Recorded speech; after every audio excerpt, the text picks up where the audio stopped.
Voilà, il y a la Coupe du Congo de football qui va s'organiser en version masculine. Le gagnant doit accompagner les vainqueurs les trois premiers de la saison dernière au niveau de la Ligue nationale de football ou de cette saison? Non, non, déjà, vous savez bien que celui qui gagne la Coupe du Congo est éligible à la Coupe d'Afrique de la CAF. Là, je sais clair. Celui qui gagnera la Coupe du Congo, qui sera peut-être organisée, je crois qu'ils n'oubliez pas qu'il y avait des phases éliminatoires. Dans des provinces, il y a eu des gens qui se sont inscrits, il y a même des champions, qui sont des représentants plutôt des ligues provinciales qui vont venir. Un, deux. Maintenant, ceux qui représenteront, quel est le classement de la Ligue? Je ne vais pas répondre là-dessus. Je crois que j'ai parlé de ça tout à l'heure. Déjà, la saison ici est compliquée. Jusque-là, le colon n'a pas encore décidé de la fin ou pas de la saison. Même du classement à prendre en compte pour répondre à votre question. Voilà. Donc attendez, il y aurait une réponse à venir nécessairement là-dessus. Katanga, je suis venu en mission personnelle, quand je fonctionne pas, mais je profite parce qu'il y a un hasard, mais il y a un hasard heureux. Comme j'étais venu là-bas passer, j'ai récolté les conditions comment on fait les actus, donc en février 2022. Là, les statuts sont adaptés, il faut passer à la phase de vulgarisation des statuts, parce que ça c'est la phase qui est importante avant les élections à venir. Et ceux qui vont voter, et déjà au niveau des cercles, des ententes, les clubs, ce sont les membres en fait, directement ou indirectement. Ceux-là doivent être au courant de leur nouvelle constitution. Je dirais, comme tu dis tout à l'heure, c'est la constitution du football à RDC. Ce serait bien que les membres soient par ici. Et puis bon, je continue dans d'autres provinces.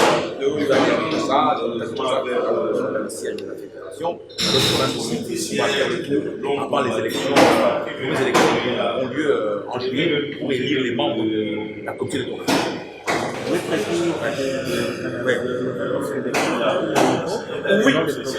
Oui, nous nous occupons des élections au niveau des ligues et de la fédération.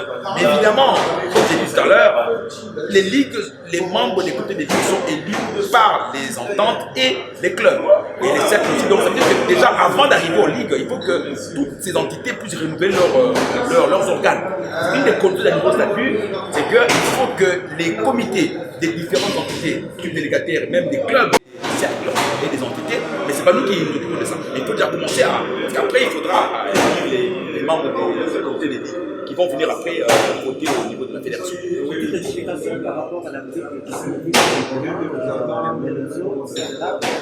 Ah oui, par liste, oui, c'est bien, c'est vrai. C'est vrai que c'est une question. Avant, on était habitué à avoir des élections, comme on dit, élections nominales.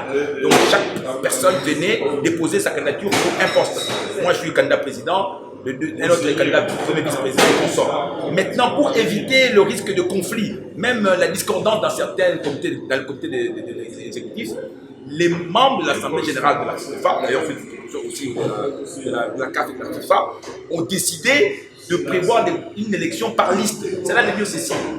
Celui qui veut être candidat au comité exécutif ne viendra pas à titre individuel. Il doit s'inscrire dans une liste ou sur une liste. Donc avec un président, un candidat, avec un vice-président, et puis tout, il y a un président, 5 vice-présidents, et puis 9 membres. Vous venez tous avec au moins 3 femmes comme candidates en l'occurrence, et vous déposez la liste.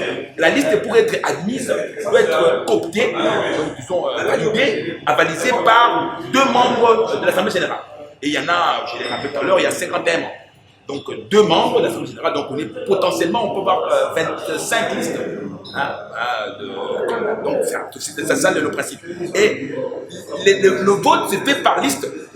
Donc quand vous votez une liste, vous votez tous les membres de la liste, pas un individu de la liste.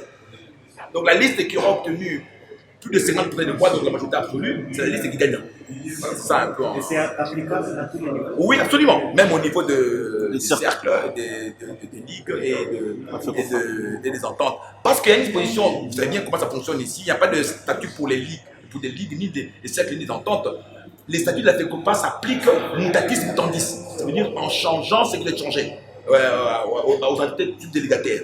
Donc, y compris même, vous savez même, moi je vais même plus loin, même pour les membres des assemblées qui vont voter les membres du comité.